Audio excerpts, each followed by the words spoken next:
दोस्तों, अगर फिज़िक्स की दुनिया में अज़ीम हस्तियों का नाम लिया जाए तो एल्बर्ट आइंस्टाइन को नज़रअंदाज करना मुमकिन नहीं है। लेकिन क्या आप जानते हैं कि एल्बर्ट आइंस्टाइन का टेस्ला के मुतल्लिक क्या ख़्याल था? आइंस्टाइन से एक बार पूछा गया कि आपको ज़हीन तरीन इंसान होना कैसा लगता है? तो इस पर एल्बर्ट आइंस्टाइन ने जवाब दिया कि I don't know, you will have to ask Nikola Tesla. यानी मुझे नहीं मालूम, आपको निकोला टेस्ला से पूछना पड़ेगा।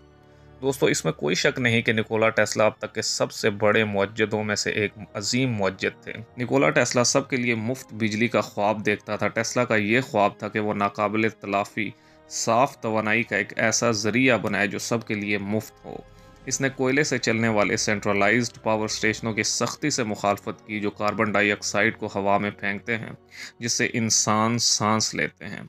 निकोला टेस्ला वायरलेस इलेक्ट्रिसिटी बनाने के फ़िराक में थे, लेकिन सरमायादारों ने इस प्रोजेक्ट में सरमायाकारी करने से इनकार किया और यूं वो प्रोजेक्ट बंद हो गया। दोस्तों, कहा जाता है कि निकोला टेस्ला अपने दौर से 100 साल पहले पैदा हो गया, क्योंकि इस दौर में लोगों को शऊर इतना नहीं था कि वो टेस्ला को समझ सकें, जिसके सबब से निकोला टेस्ला को बेकदरी, ज़िल्लत व ख्वारी देखनी पड़ी।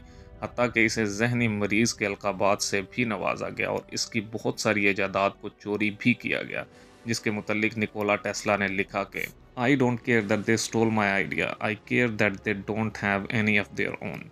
कि मुझे परवाह नहीं कि इन्होंने मेरा आइडिया चुरा लिया, मुझे परवाह है कि इनका अपना आइडिया कोई नहीं।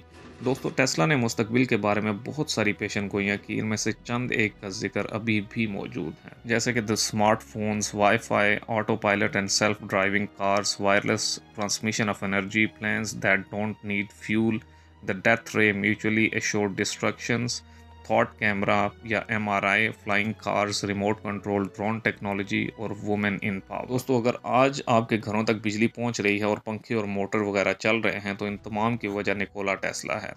क्या आप यकीन करेंगे कि एक ऐसी अजीम हस्ती बग़ैर शादी किए गुर्बत वाली ज़िंदगी गुजारते गुजारते आंखों में ख्वाब और जहन में बेशुमार पुरस्रार इल्म रखते हुए इस दुनिया से हमेशा हमेशा के लिए दूर चले गए? टेस्ला और इनके इस मंसूबे के हवाले से 2008 में फोर्ब्स मैगजीन को दिए गए एक इंटरव्यू में गूगल के फाउंडर लैरी पेज का कहना था, टेस्ला की कहानी एक उदास कर देने वाली दास्तान है। वो अपनी किसी भी चीज़ को कमर्शलाइज ना कर सके। वो अपनी रिसर्च जारी रखने के लिए भी बमुश्किल कमा पाते थे, और फिर इसी तरह अपनी सारी ज़िंदगी होटलों में गुजारने वाला ये दरवेश सिफ्त शख्स न्यूयॉर्क के एक होटल के कमरे में 1943 की जनवरी की 7 तारीख को इस दुनिया से चला गया। दोस्तों, टेस्ला के इंतहाई काबिल मौजूद और इंजीनियर होने के अलावा जो चीज़ सबसे ज़्यादा अहम थी कि वो हकीकी मानों में मुस्तकबिल देख सकते थे, और सारी ज़िंदगी वो इस मुस्तकबिल की तामीर में लगे रहे। टेस्ला तारीख़ इंसानी में एक ऐसी शख्सियत के तौर पर जाने जाएंगे जिन्होंने हकीकी मानों में मुस्तकबिल की तामीर, नूह इंसानी की तामीर और तरक्की और इसकी फलाह के लिए बेलौस होकर काम किया। और ये वो चीज़ है जो टेस्ला को हमेशा दूसरे मौजूदों और फ्यूचरिस्ट से बुलंद रखने के लिए काफ़ी। वो जब भी तुम्हें पागल या जुनूनी कहें तो भूलना मत, एक मोतदिल दिमाग से इनकलाबी आइडियाज़ नहीं उभर सकते। दोस्तों, मज़ीद इस तरह की वीडियोज़ देखने के लिए मेरे चैनल को लाइक करें, सब्सक्राइब करें एंड कॉमेंट करें।